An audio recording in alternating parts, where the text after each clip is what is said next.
Olá, sejam bem-vindas, sejam bem-vindos ao ano de 2026 e hoje... 2025, né? Caramba, já tô querendo pular. E hoje a gente vai ter uma conversa sobre o julgamento da história, que não existe. Eu sou Pedro Luiz. Eu sou Alexandre Ferreira. Será que o Pedro já quer julgar o ano de 2025 em 2026? Cara, independente do que aconteça, e tem muita coisa ruim acontecendo e a gente tá no começo de fevereiro, 2025 vai ser o melhor ano da história, porque Francisco Sartori Amorim Pereira vai estrear no mundo, né? Então, muito bom. Não tem como esse ano não ser ruim, hein, cara? Não tem. Verdade, já estamos ansiosos aí. Pô, cara, moleque dá risada no ultrassom, é o rei da simpatia, o vereadorzinho da Zona Norte de São Paulo. Ai, vai ser um pândego. Vai ser. Pode ser o que ele quiser, não sendo um filho da... Pode ser o que ele quiser. Boa. Não será. Não será, não vai ser. E esse bip aí, você, ouvinte, já entendeu do que a gente tá falando, né? Mas é isso, Ferreira. A gente vai falar hoje sobre julgamento da história, começando um novo ano, começando aí uma nova fase para uma conversa também, porque a cada virada de ano é uma nova fase. O mundo vira uma nova fase também, a gente tá voltando de férias, e aí a gente resolveu falar de julgamento da história. Como, se você chegou aqui pela primeira vez, desculpa aí todas as conversas off-topics que aconteceram, mas eu convido você a voltar uma casa no seu feed de podcasts e procurar lá o começo de conversa. A gente sempre traz um texto, um artigo, um trecho de um livro, alguma coisa que ajude a gente a chegar intelectualmente falando nesse programa. Ele é uma evolução de uma conversa, né?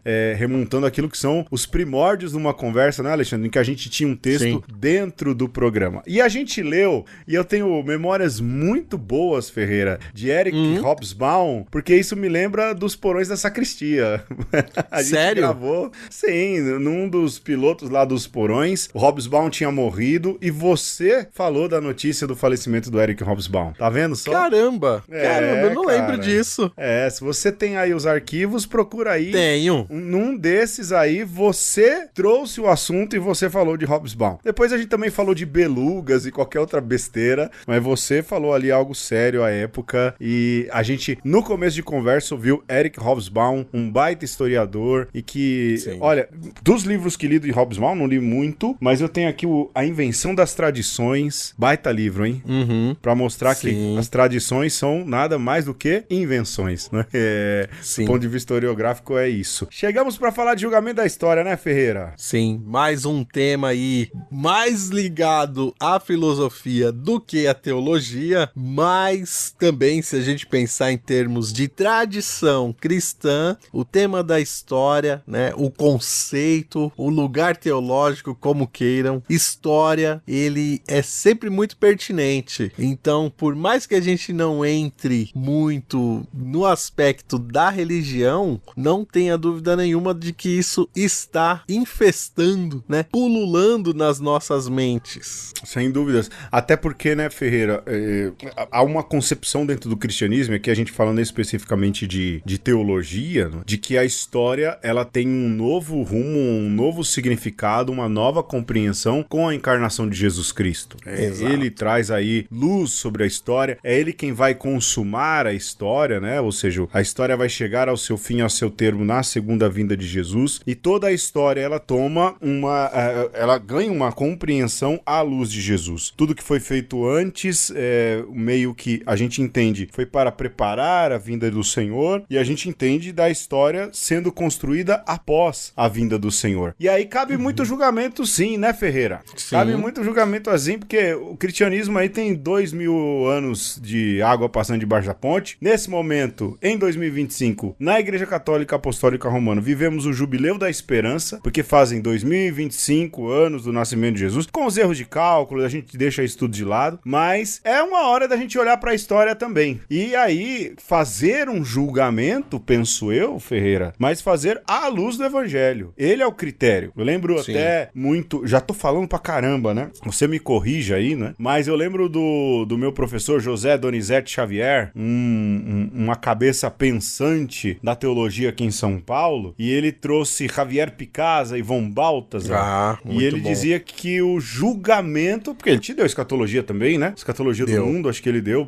pra mim, deu pra você também. A gente tinha com o Blanc e com o Donizete, e que o grande julgamento de Deus vai ser o amor. E ele usava isso. E o peso do julgamento é a capacidade que a gente tem de amar. Então, se é esse o peso do julgamento, se esse é o filtro do julgamento, cara, tem muito julgamento que o cristão, o evangelho pode fazer, a figura do Cristo Salvador pode fazer, lembrando do Cristo como ponto ômega do Teilhard de Chardin. Agora eu fui longe, não é?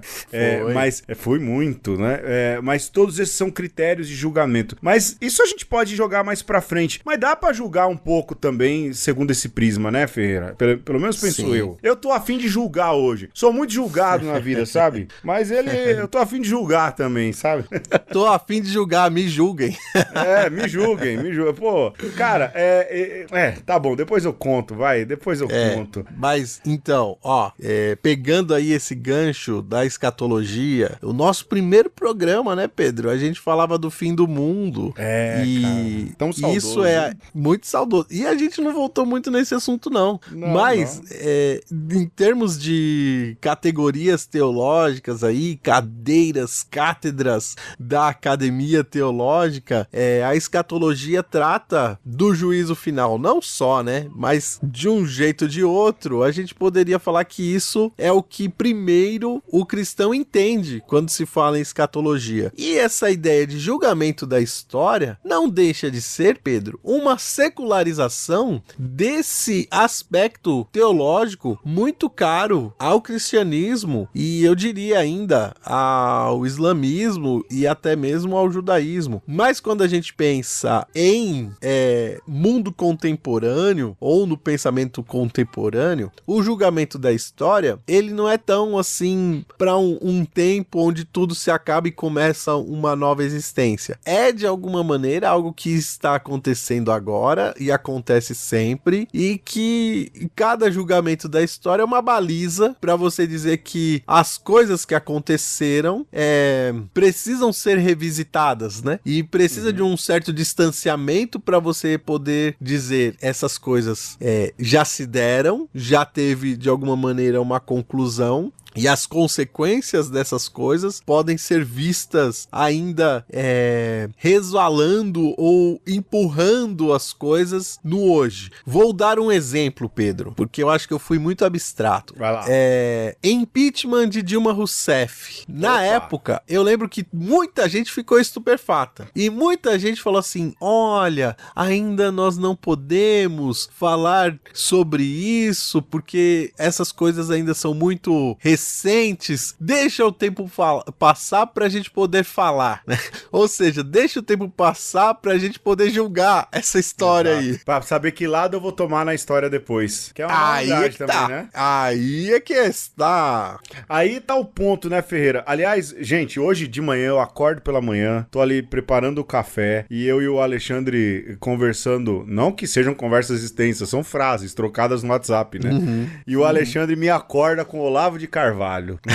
Filha, com todo respeito à querida Dona Zéza, mãe do Alexandre, uma querida, mas o filho da mãe me acorda com Olavo de Carvalho e hoje de manhã eu concordei com Olavo de Carvalho. Por que eu concordei com Olavo de Carvalho? O que dizia o Olavo de Carvalho? De que essa história de julgamento da história como, a história de julgar essas pessoas, eu já fui um que falei isso. Se você pegar aí, deve ter aí uma conversa de eu falando que a história vai julgar. Mas agora, 2025, olhando, a história julga nada. Tem uma outra questão aí, tem a camada Eric Hobsbawm, né? Lá pro final a gente fala quem conta a história, né? Mas a história julga coisa nenhuma. E aí o Olavo de Carvalho fala assim, bom, Hitler e Stalin estão são condenados pela história. Mas quem garante que não vem um maluco e ele fala... Eu não sei se ele usa maluco, mas dá a entender que sim.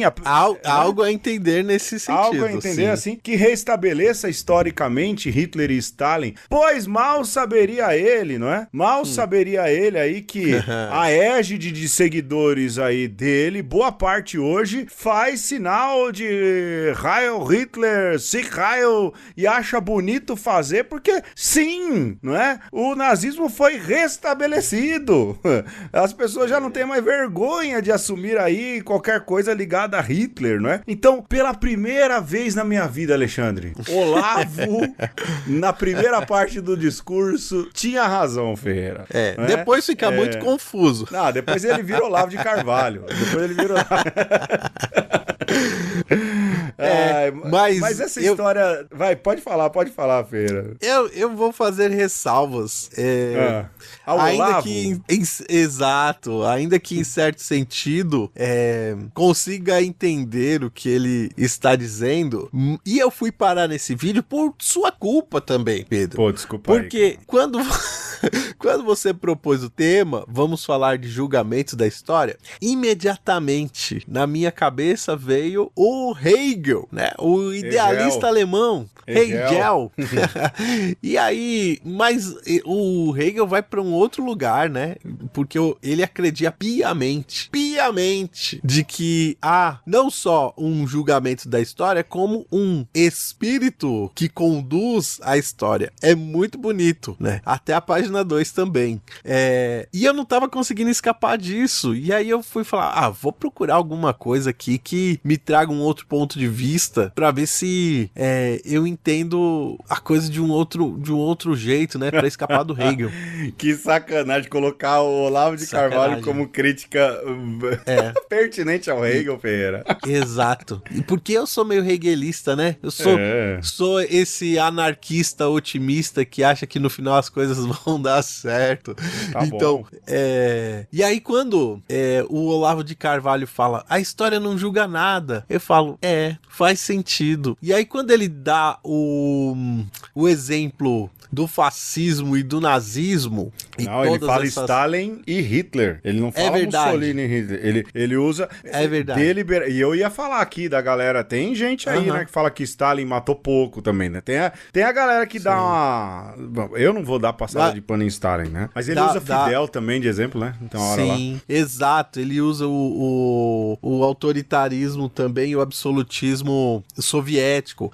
Mas aí, Pedro, a questão por mais que alguém venha e reabilite, isso não apaga o que foi feito de errado, né? Então, se o julgamento da história, ele é algo meramente condescendente, né? Pra a gente assumir um ponto de vista ou um lado, um partido e falar, tá vendo? Né? Aquilo que eu estava antevendo se concretizou. De fato, é uma posição muito rasa. Porém, se nós pensarmos do ponto de vista dos fatos, do que aconteceu, por mais que alguém queira passar um pano para esses absolutistas como Hitler, Stalin, eu citava também o Mussolini, né, indiretamente. Mas pode botar aí o Salomão aí, pode botar. E tudo mais, não dá pra gente acreditar que qualquer passada de pano seja suficiente. Sobretudo do ponto de vista da história como um método com um crivo, com um rigor que não é fácil de relativizar, certo? Sim. Então, no meu ponto de vista, Pedro, a síntese que eu faço é a seguinte: o historiador, o bom historiador, o historiador sério, ele até julga a história, mas ele não emite sentenças nem de condenação nem de salvação, né? Inclusive, o Hobsbawm me ajudou a chegar nessa conclusão também. Não, o parâmetro parâmetro de julgamento é o senso ético e moral do tempo em que a história é lida. Eu lembro do professor Ney, né? Padre, professor Ney, e ele insistia muito nisso na historiografia. O Ney é encantador dando aula, né? Cara, assim, é um cara fabuloso. Ele falava, história você constrói com fonte. Tem fonte, tem história. Não tem fonte, não tem história. É meio que jornalismo, né? Pergunta aí pra Renata aí, Perfeito. Isso, né? É isso. Se tem fonte, tem história. Se não tem fonte, você não constrói a história. Aliás, o jornalismo é a história de hoje, né? É, a história ao vivo. Exato. É a história ao vivo, porque para e passo. porque depois isso vira documento histórico pra amanhã. Pega-os uma conversa, pega os nossos programas. A gente insiste numa conversa também como possibilidade de registro histórico das nossas vidas, né, Alexandre? Das nossas vidas. Hein, Pedro? Não, eu entendo das nossas vidas, mas também da história que a gente conta, pelo menos dentro do nosso recorte. Vamos supor que o único podcast que sobre é uma conversa. Vai ser um certo diário, fonte, né? Uma certa crônica. Uma certa crônica que tá aí há 300 programas, sei lá quantos anos que a gente tá fazendo mais. Nem quero fazer conta, porque pra mim é a ordem do dia, a ordem da semana. Mas a questão eu entendo quando você diz, não é? De que um julgamento da história, ou contar a história ou a história ser apagada, ela não tem impacto em quem sofreu, por exemplo, o Holocausto, né?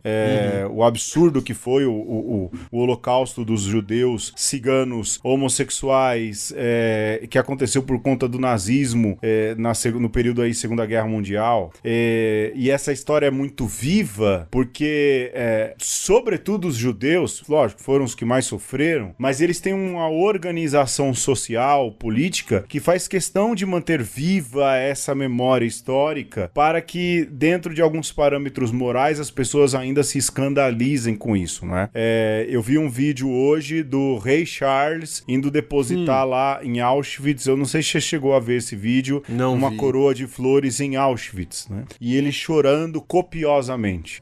Olha. Se há no rei Charles um desejo de chorar quando visita Auschwitz e leva uma coroa de flores, é porque o parâmetro moral no qual está inserido o rei Charles, e aqui eu não tô querendo falar que ele tem parâmetro moral bom ou ruim, faz com que ele enxergue a história como aquilo sendo algo extremamente negativo e que se chora e que se sofre. Mas será que o rei Charles tem a coragem de ir em algum dos países que ainda são pertencentes à colônia da Inglaterra, Grã-Bretanha, eu nunca sei direito, não é? O Reino Unido, cujos negros ele extraiu e ajudou a vender no mundo e que ainda são vassalos a ele. Será que ele tem esse mesmo sentido moral e é bonito de chorar e dizer perdão, que coisa que a gente fez? Será que ele tem esse mesmo senso? Lógico, aqui é quase o final da conversa já, né? A gente falou quem constrói a história. Mas é isso, não é? O julgamento da história, ele não existe. Ele não existe porque o que julga são as regras morais. E aí, tá um dos motivos pelos quais eu quis gravar esse programa. A gente vive em 2025 agora e há uma certa romantização de gente que é neonazista, não é? Há uma certa romantização de discursos muito parecidos com o mundo de 100 anos atrás, não é? De diminuir uma categoria de pessoas. Em 2025 agora fala-se que depois de terem destruído Gaza era melhor tirar as pessoas de lá, espalhar pelo mundo para que lá se construa, sei lá, um resort. Ora, historicamente falando, isso aconteceu com o povo judeu, não era para estar acontecendo mais. E se está acontecendo, é porque a história não julgou? Não, é porque o parâmetro moral mudou. É mentira que as pessoas se sentem consternadas com a dor do outro. O parâmetro, a janela de Overton, volta lá no nosso programa Janela de Overton, né? Sei lá qual é. O parâmetro mudou. As pessoas estão pouco se importando se morreu criança e se tem criança ainda empilhada nos escombros. O importante é que passe ali uma máquina, levante tudo aquilo ali e, quem sabe, se construa um resort à beira do mar Mediterrâneo, ali na região para os ricos de Israel, da Europa, os do Brasil, não é? Que adoram ser aí, vou fazer um julgamento pessoal, cafonas e bregas, não é? Para que possam se divertir nesses lugares cafonas e bregas e tudo mais. Ou seja, a história não julga. Julga o parâmetro moral de uma sociedade, não é? E qual é o parâmetro moral dessa sociedade hoje? dizem que é o cristianismo. Vou falar, não é também. Pronto, Ferreira, falei muito agora.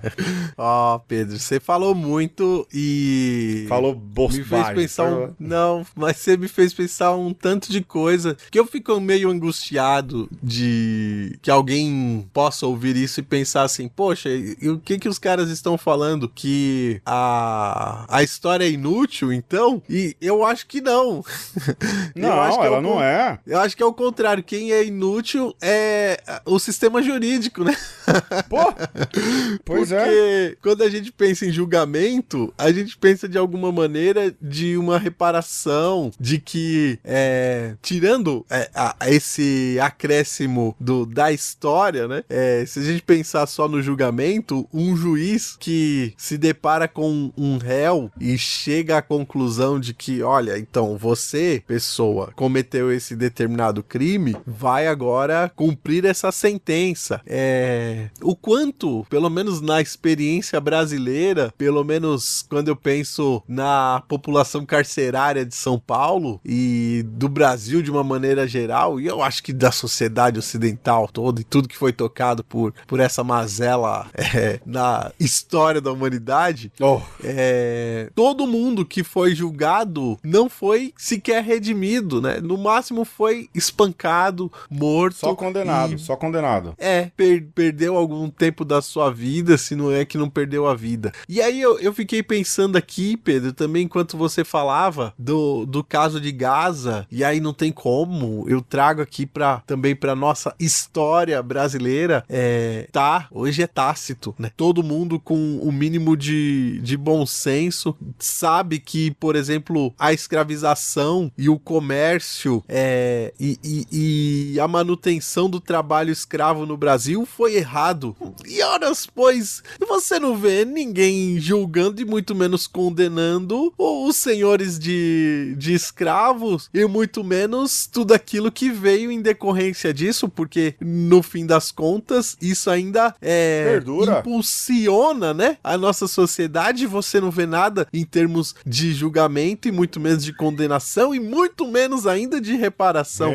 Então, é isso, né? A gente tem que chegar à conclusão que, de fato, esse negócio de julgamento da história é uma bela de uma balela. É balela. Porém, Pedro, diga. É balela, não, é balela. É pra dizer, é balela.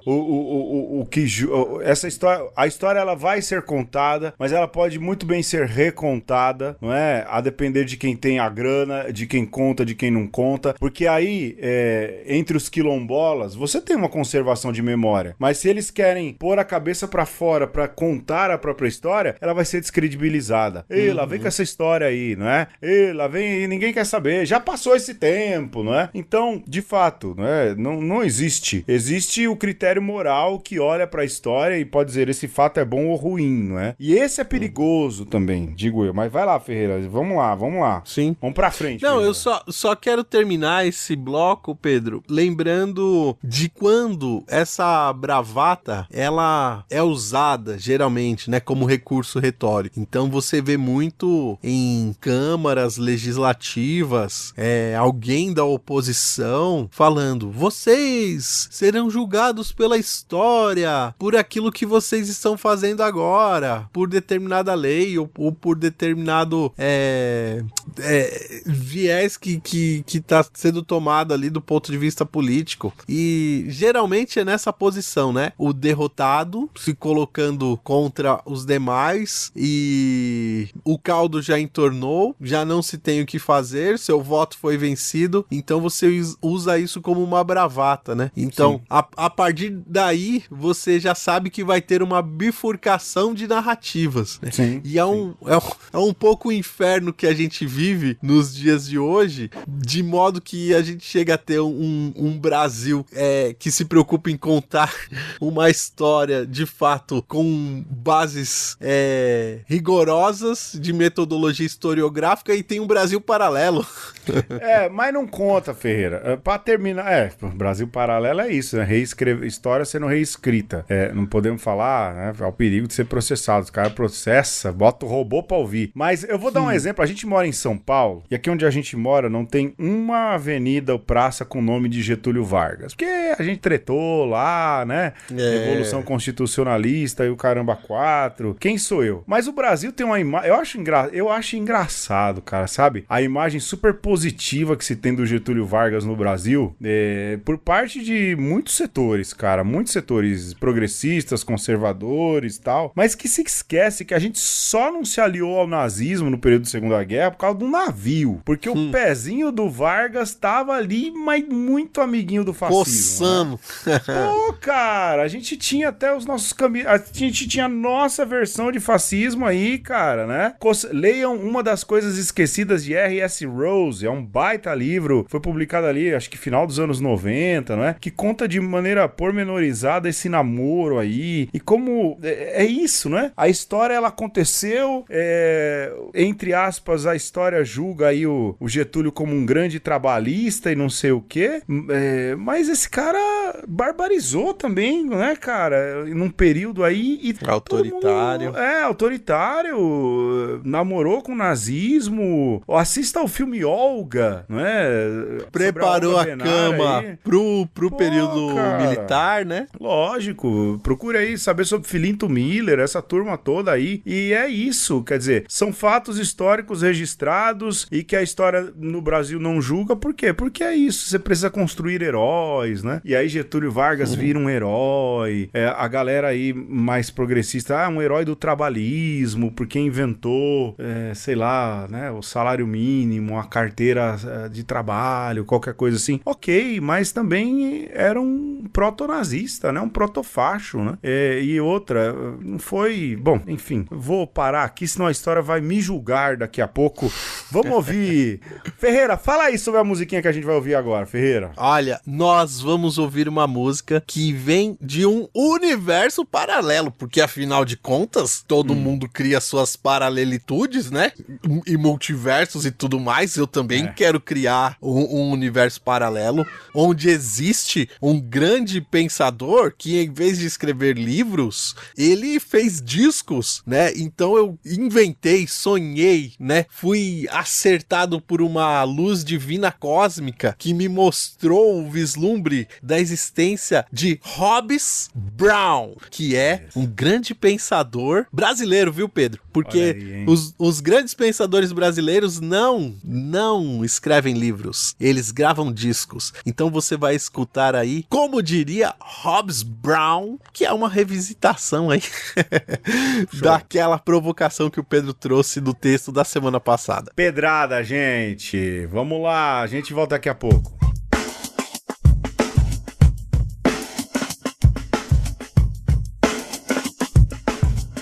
Tô pronto pra fazer o que é preciso. Vai em frente, não esqueça do sorriso. Yeah, vai. Tô pronto pra isso, mas será eficaz. Yeah, vai. Precisar de uma máquina do tempo. Yeah, vai. Resumir crescendo. Vai. Então vou contar dizendo. Só vai. 4, 3, 2, 1. Voltar de novo. Sem se revoltar. Se envolver de novo. Se envolver. Solucionar de novo. Revolucionar. Voltar de novo. Sem se revoltar. Se envolver de novo. Se envolver. Solucionar de novo. Eu adianto estudar, se não for pra fazer história. É o poder do agora. A máquina do tempo é o livro. Tô voltando com ela te livro. E se eu for um cretino, com ela te privo. Como leio o mundo é o que vou. Voltar de novo, sem se revoltar. Se envolver de novo, sem revolver. Solucionar de novo. A máquina do tempo é o livro. Tô voltando com ela te livro. E se eu for um cretino, com ela te privo. Quando leio o mundo eu crivo. Voltar de novo, sem se revoltar. Se envolver de novo, se envolver.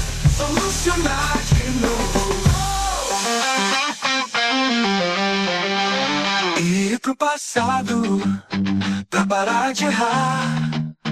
Ir pro passado pra parar de errar. Ir pro passado pra parar de errar.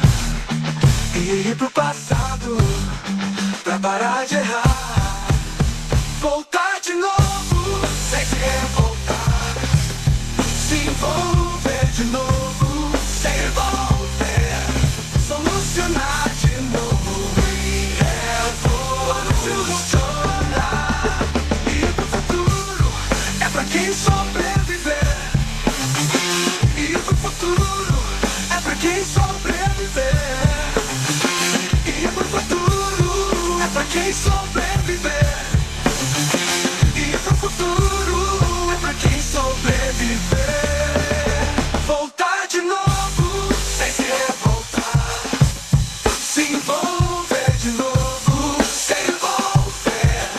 Solucionar de novo e revolucionar. Para cima. Levante-se, levante-se, vai e faz com a máquina do tempo. Levante-se, podem me bater, podem me prender, mas nada pode me parar. Como a máquina do tempo, sei que dá, seja como for, vem o que vier. Se você não quiser, se você não quiser, ouça a batida. Voltar de novo sem se revoltar.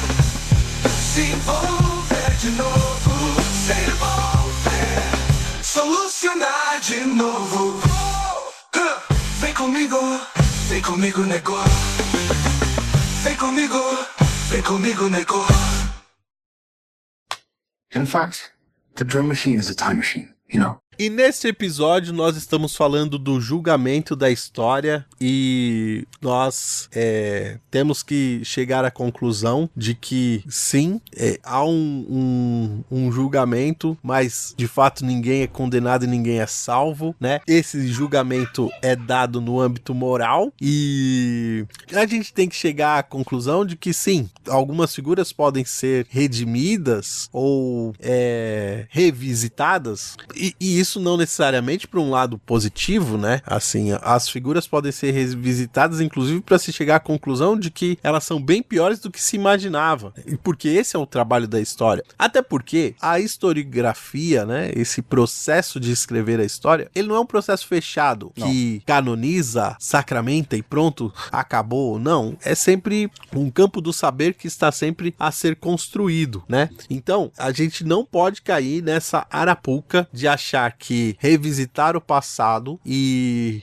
se debruçar sobre um fato, um acontecimento, uma época, isso vai ser ruim. Muito pelo contrário, a gente precisa fazer isso muitas e muitas vezes. E aí, Pedro, eu queria voltar a essa questão da bifurcação e do choque de narrativas, né? Porque eu acho que se a história em certa medida, uma linha que vai sendo seguida, a chamada linha do tempo aí, através de Hegel e até mesmo de Marx, né? Um fala do idealismo dialético, o outro do materialismo dialético. A gente poderia dizer que a história é, de certa medida, também espiralada, né? Que a gente revisita pra poder, de alguma maneira, se inspirar, mas sempre com esse tom de, opa, isso daqui no passado foi bom, ou isso daqui foi interessante, mas no hoje eu não aplico do jeitinho que tava lá, mas adapto, né? Aprendo e sigo em frente, atualizando, né? Então, eu acho que a gente podia falar um pouco, Pedro, desse processo dialético, né? Que é um campo de disputa, mas ao mesmo tempo a gente tem esse presente como o lugar onde a história é feita e acontece.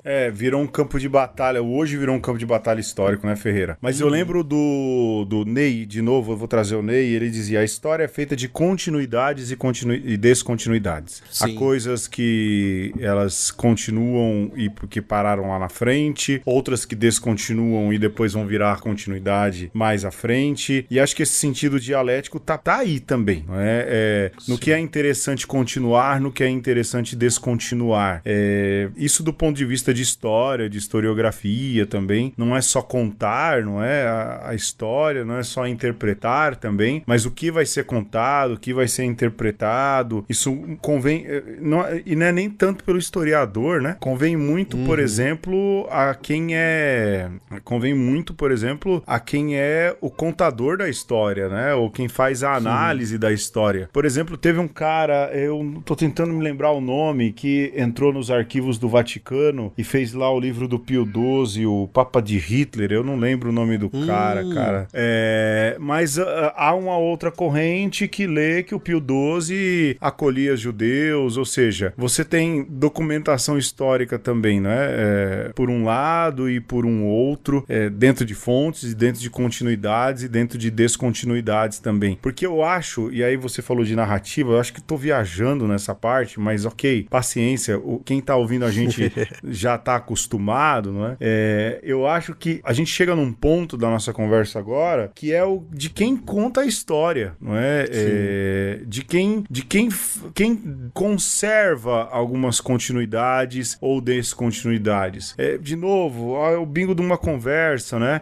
A gente cita aí o MC da dor dos judeus. Como é que é, Ferreira? A dor dos judeus choca, a nossa gera piada. A nossa gera piada, quer dizer, ambos genocídios, lógico, praticados com máquinas genocidas diferentes, não é? Metodologias genocidas diferentes, mas ambas monstruosas. O que aconteceu nos povos originários aqui no Brasil também, monstruoso, e porque só uma história é a que choca, não é? É a que comove, é a que precisa ser lembrada, não que ela não precise, mas é isso, é quem conta a história também, quem detém a história. O Hobsbawm, a minha compreensão, viu, Ferreira, ele faz um apelo em relação a isso, não é? Desse perigo de um mero relatar sem levar em conta aquilo que é a memória histórica e de quem detém o contar essa história também, né? Pelo menos eu penso que isso é muito importante e isso é muito desvalorizado. Sobretudo hoje, se a gente pensar que a imprensa é a cobertura ao vivo da história, ou é o registro histórico sendo escrito, pega, por exemplo, nos Estados Unidos da América hoje, em que boa parte da imprensa se curva ao Donald Trump, que história que vai ser contada? Pois. Que história que vai ser contada, não é? A história das oligarquias, a história de quem tem dinheiro. São eles que vão contar a história. E aí, que história que vai julgar? Parece o cachorro correndo atrás do rabo, mas que história que vai se julgar, não é? Quando a imprensa ela é condescendente ou ela busca, de alguma maneira, não, a gente só relata. Não existe o só relatar. Não existe o só relatar, cara, né? Uma vez eu lembro que eu falando pra uma catequista, num curso de catequista, eu falei, olha, e ela veio malandramente, né? Como é que se diz? Esse argumento dela me deixou assim meio sem palavras. Eu falei, olha, quem faz análise histórica diz que dificilmente a fuga do Egito aconteceu exatamente como está narrada na Bíblia, né? Essa fuga ela aconteceu, mas em parcelas. Acho que é Finkelstein, não é aquele, a Bíblia desenterrada fala isso, tem todo um estudo. Aí ela falou assim, não, mas quem disse? Eu falei assim, olha, não há registro nenhum nos anais egípcios, e eles são ricos nisso, de uma grande fuga. Ela falou, mas lógico que eles não registraram, eles perderam, né? Então faz algum sentido isso, né? De quem domina a história. Enfim, viajei, Ferreira, desculpa aí, cara. Não, eu achei ótimo, porque se você pensar, né, a gente volta à questão da imprensa, que por muito tempo a história era sacralizada e precisou, o iluminismo faz isso, tira as coisas sagradas desse absolutismo, coloca o homem e a razão do homem como esse lugar mais absoluto, né? Depois isso é relativizado também, mas isso casa exatamente com o surgimento da imprensa, porque se as coisas estão sendo registradas no exato momento, se não tem esse tempo de depuração do que aconteceu, se tem a ideia de que os relatos estão sendo mais fidedignos. Só que é que tá, né? A imprensa, nesse sentido, é uma evolução ideológica de que se você já registra enviesado hoje, então isso provavelmente não vai ser contestado. O Guilherme Deleuze fala que a imprensa é um dos modos de modular as pessoas. Sim. E, Pedro, a gente vive uma nova revolução onde hoje essa grande mídia ela está sendo descredibilizada porque existe uma outra forma de você manipular as pessoas, que são as redes digitais, onde as pessoas empenham o seu afeto, a sua atenção e sequer estão percebendo que estão sendo manipuladas. E a gente tem uma nova onda, né? E agora um tsunami, porque além do afeto que você empresta, que você dedica, hoje você empresta o seu cérebro também, porque com a inteligência artificial, você não precisa mais pensar, né? O apêndice generativo já está te dando as respostas. E você tem dúvida, Pedro, que essas inteligências já vêm enviesadas? E por que elas são hoje o palco de disputa? Porque a história está sendo julgada muito antes sequer de ela acontecer, né? Porque os atores da história do hoje, do presente, sequer conseguem perceber que seus atos estão sendo determinados por quem programa a caixinha do chat generativo. Então, se o Carlos Marques está ouvindo isso, ele vai comer teu fígado. E eu vou... Né? Abraço, Carlos Marques. Você vai trazer a cebola. Não, porque... eu entendo o que você disse. Porque quem é que tem acesso...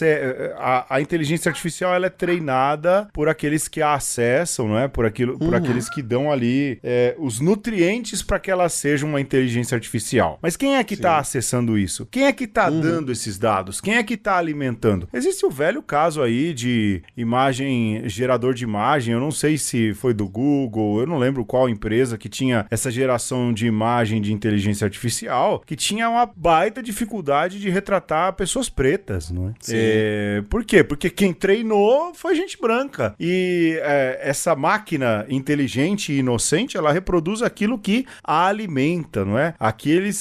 Ou o padrão cultural de quem a alimenta, de quem a programa, de quem aí bota a coisa na caixinha, né? Enquanto não existe diversidade em relação a isso, não vale a pena. Aliás, a Boitempo publicou, eu tô muito leitor, viu, cara? Me segura. Chama Colonialismo Digital. É um baita livro aí que fala do Fitzfanon, não é? E de como o colonialismo digital, de alguma maneira, ou eu não lembro. A Boitempo tem várias publicações nesse sentido, de como é isso. A gente tá virando massa de trabalho. Você trabalha no seu emprego 8 horas por dia e depois você continua trabalhando olhando as redes digitais. Porque você tá dando dados, você tá alimentando inteligência artificial, você tá alimentando algoritmo. Então você não tá se divertindo. Você tá trabalhando, cara. Alguém tá ganhando. Procure Shoshana Zuboff. Ou mais outra aí, não é? Já tá capitalismo de vigilância, né? Você tá trabalhando, cara, viu? Né? E tá ajudando a história a ser construída. Tô falando demais, Ferreira. Derruba meu microfone, cara. Inclusive, você me deixou lá atrás, há uns 2 minutos atrás, eu fiquei preso no passado lá. Aí, porque você falou que o Carlos Marques ia comer meu fígado, mas eu ainda não entendi por quê. Porque há um perigo de a gente achar que a inteligência artificial ela é fruto só de algum tipo de programação. Quando, na verdade, ela é uma rede neural aí de uma série de interações e conhecimentos, entendeu? Sim, é isso. Não, mas o Carlos Marques vai entender concordo. que a gente tá fazendo uma visão crítica aqui, né? Sim, e eu concordo. E eu vou falar que eu não tenho nada contra a inteligência artificial. Sou amigo inclusive, de gente que usa. Mas assim, é isso, né? A gente tá trazendo uma visão crítica pra dizer que essa galera detentora do poder, ela não vai largar o poder. E isso indica de que esse cuidar da memória, manter a memória, é algo poderoso, ou algo potente, né? Então, aquilo que os nossos avós faziam, que os nossos pais faziam conosco, que é contar um pouco da nossa história, né? Da história da nossa família, que os nossos vizinhos mais velhos faziam, de contar como que era a vila antes de nós nascermos, isso é poderoso, né? E eu diria ainda, Pedro, isso tá muito colado aí com a experiência judaica, né? Com oral, né?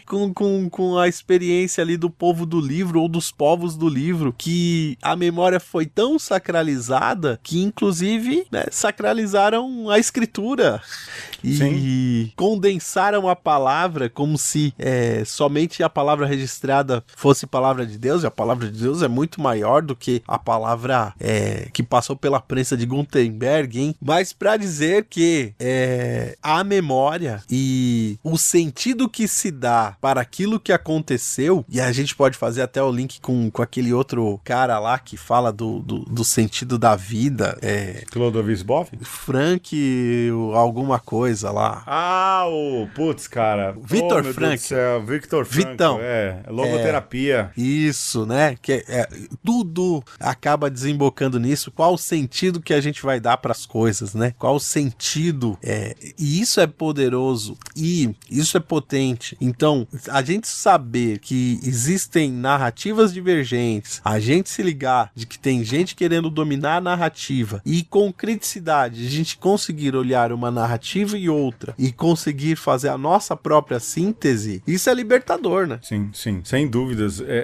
O problema é fazer essa síntese e olhar a história. Vou dar um exemplo aí. Esses dias eu vi uma matéria de que tá crescendo aí nos intervalos de escola, não sei se lá onde você trabalha tem isso, não é? Mas os alunos que estão se reunindo para fazer o tal do devocional, né? Então vão lá, fazem oração na escola e tudo mais. E eu fico olhando isso, cara, eu falo, mano, o cristianismo se tornou instrumento de dominação ideológica, né? Né, as redes digitais vêm mostrando muito isso. Às vezes a gente tá pesquisando alguma coisa de paternidade e maternidade nas redes, e aí vem uns discursos, né, tipo religioso, mas meio amalucado, sabe? E você fala, não, cara, isso aqui não, tal. Aí você fala, será que a galera tá assim, né? Tá nessa pegada sem visão crítica? Será que o cristianismo se tornou mesmo um instrumento de dominação? Virou o ópio do povo mesmo, como diz o Marx, né? E eu lembro que eu partilhei isso e alguém falou assim, mas isso aí desde que os portugueses chegaram no Brasil. Falei, pô, o cara fez aí uma busca histórica. Mas eu falei, não, isso aí desde o século IV, cara, né? Constantino fez isso aí, né? E aí você usa Nicéia. Pô, tá aí, ó, Nicéia vai fazer aniversário esse ano, né? 2025, é isso mesmo, né? Aniversário de Nicéia aí, milhares de anos, né? Do Concílio de Nicéia, quando o cristianismo se torna o quê? Um instrumento de dominação. Cara, e a gente, enquanto cristão, não consegue fazer esse julgamento da história, né?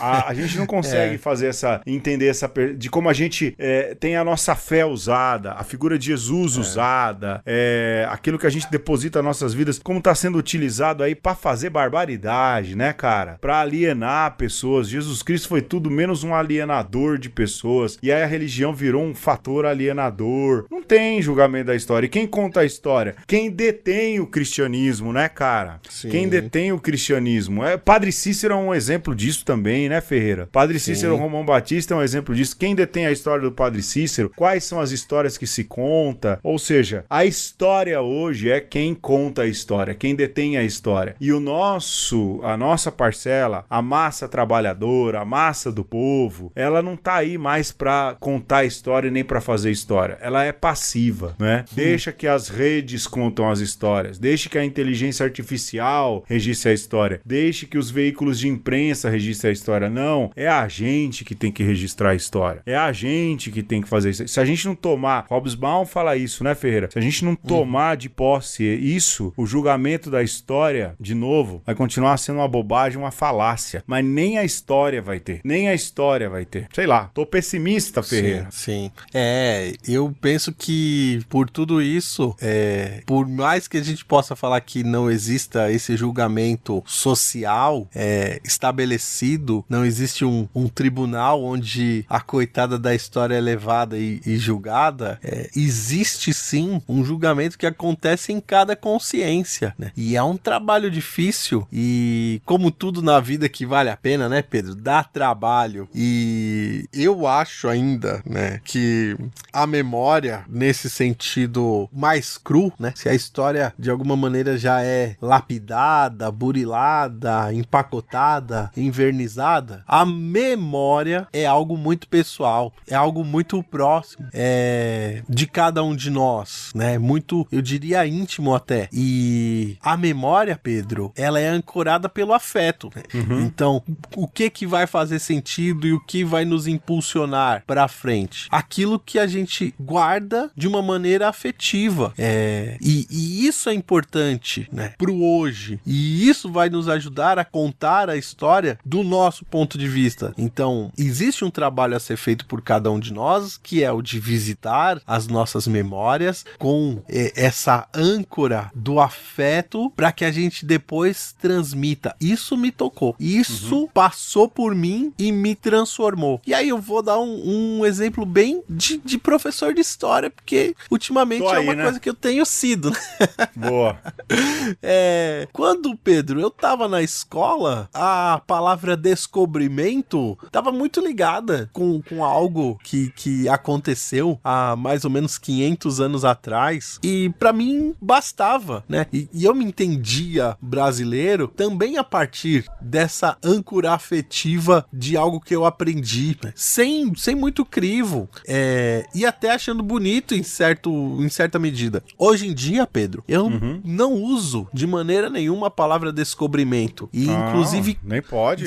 Fico muito pronto para quando um estudante usa, eu falar, não foi descobrimento, foi invasão. E parto dessa categoria da invasão, porque o meu afeto hoje passa por aí, né? Então, não foi descobrimento porque já tinha gente aqui, né? Então não foi descobrimento. Exato. É isso.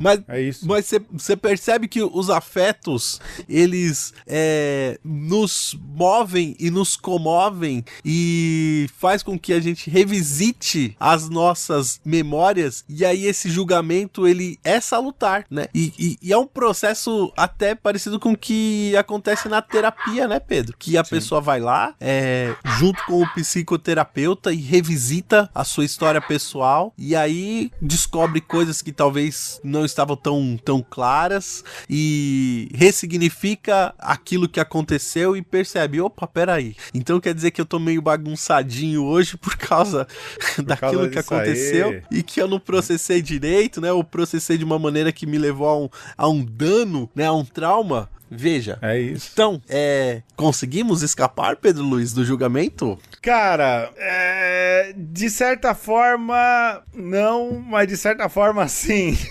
De certa forma é importante escapar. Sim, porque se passa pelo afeto, de certa forma, o peso do julgamento da história vai ser importante, não é? O problema quando o afeto do outro sei lá, cara, quando o afeto do outro é prejudicar o outro, não é? Então. Aí você usa a história a seu favor pra ser cruel, pra ser maldoso. De uma maneira ideológica, né? Ou pra apagar a história de alguma maneira. Pois é, isso acaba encobrir. Exatamente. Ferreira, eu acho que pra começo de volta, né, desse semestre, a gente tá bem, de né? Temporada? Tá ótimo. Tamo aí. Bom, gente, a gente agradece você que continua nos nos ouvindo. A gente volta na semana que vem com começo de conversa. Daqui a 15 dias com mais cerca de 1 hora de bate-papo, elucubrações, Devaneios. viagens na maionese, devaneios e qualquer coisa que o valha. E eu deixo aqui o meu beijo, Ferreira. O meu abraço afetuoso e o meu aperto de mão. É isso. A gente volta logo, logo. Beijão. Tchau. Vai e faz com a máquina do tempo. Podem me bater, podem me prender, mas nada pode me parar. Como a máquina do tempo, o jeito dá, seja como for, vem o que vier. Se não quiser, se não quiser, força batida, voltar de novo, sem se revoltar, se envolver de novo, sem revolver, solucionar de novo. Vem comigo, negócio. Vem comigo, negócio.